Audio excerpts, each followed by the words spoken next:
हो गई नहीं तो अरे बीना अखबारे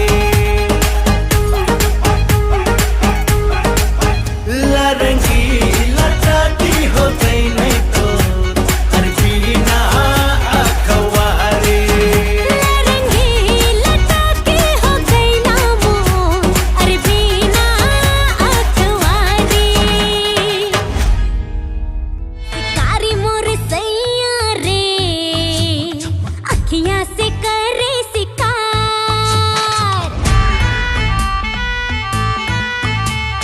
जाली मोर बलमा रे अखियां से करे शिकार जवनिया लागे जैसे चोरिया कटार शिकार करे शिकारी बिना हथियार बेबस्था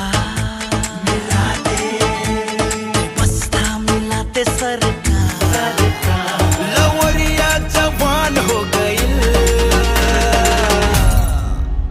लरंगी लटाके हो गई ना मोर अरे बीना अखबारे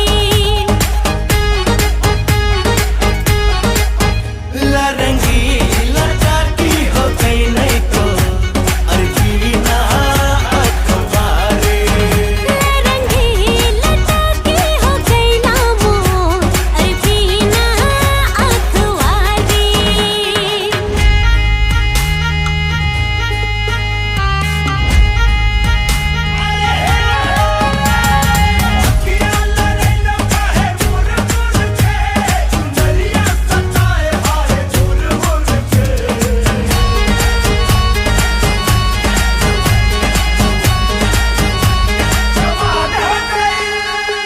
पकड़े कलाई मोरे दैया रे सैया पुकारे मोहे मैया रे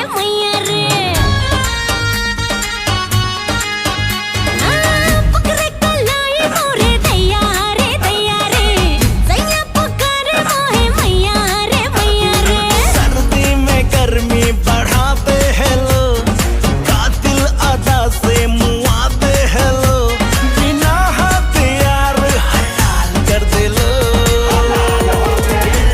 बेबस्था मिला दे बेबस्था मिलाते थानेदार लवरिया जवान हो गई लरंगी लटाके हो गई ना मोर अरे बीना अखबारे लरंगी लटाकी हो गई नहीं तो और बिना अखबारे लरंगी लटाके हो गई ना मोर अरे बीना अखबारे एक बार गौतम बुद्ध वैशाली नगरी में धर्म प्रचार के लिए जा रहे थे। जब वे नगरी के बीचों बीच से गुजर रहे थे तब उन्होंने देखा कि कुछ सैनिक एक लड़की का पीछा करे रहे हैं। तभी वह डरी हुई लड़की एक कुएं के पास जाकर खड़ेदी रह गई और वह हाँफ रही थी और प्यासी भी थी। तभी बुद्ध ने उस बालिका को अपने पास बुलाया और कहा कि वह कुएं से पानी निकाले और स्वयं भी पिए और उन्हें भी पिलाए। इतनी देर में वह सैनिक भी वहां पहुंच गए। बुद्ध ने उन्हें हाथ के संकेत से रुकने के लिए कहा। बुद्ध की बात सुनकर लड़की ने कहा, महाराज मैं एक अछूत लड़की हूं और मेरे कुएं से पानी निकालने पर जल दूषित हो जाएगा। तभी बुद्ध ने उससे फिर कहा, बालिका बहुत जोर की प्यास लगी है, पहले तुम पानी पिलाओ। तभी कुछ देर बाद वैशाली नगरी के राजा भी आ गए। फिर उन्होंने बुद्ध को नमन किया। बाद में सोने के बर्तन में केवद्दे और गुलाब का सुगंधित पानी पीने के लिए दिया, पर गौतम बुद्ध ने उसे पीने से मना कर दिया। बुद्ध ने एक बार फिर बालिका से अपनी बात दोहराई। इस बार बालिका ने साहस के साथ कुएं से पानी निकाला और स्वयं भी पिया और गौतम बुद्ध को भी दिया। और पानी पीने के बाद बुद्ध ने बालिका से उसके भय का कारण पूछा। तब उस बालिका ने बताया, मुझे संयोग से राजा के दरबार में गाने का अवसर मिला था और राजा ने मेरा गीत सुन मुझे अपनी गले की माला पुरस्कार स्वरूप दी, लेकिन उन्हें किसी ने बताया कि मैं एक अछूत लड़की हूं और यह जानते ही राजा ने मुझे अपने सैनिक को मुझे जेल में डालने के लिए बोल दिया।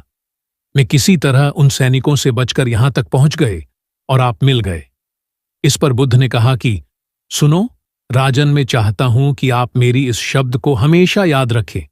कोई भी मनुष्य की पहचान उसके धर्म और जाति से नहीं, बल्कि उसके स्वभाव या उसके अच्छे काम से होती है।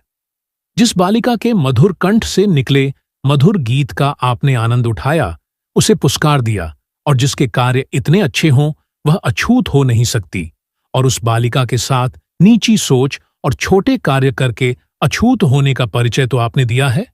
इसीलिए मेरे नजरों में यह बालिका नहीं बल्कि आप अछूत हैं।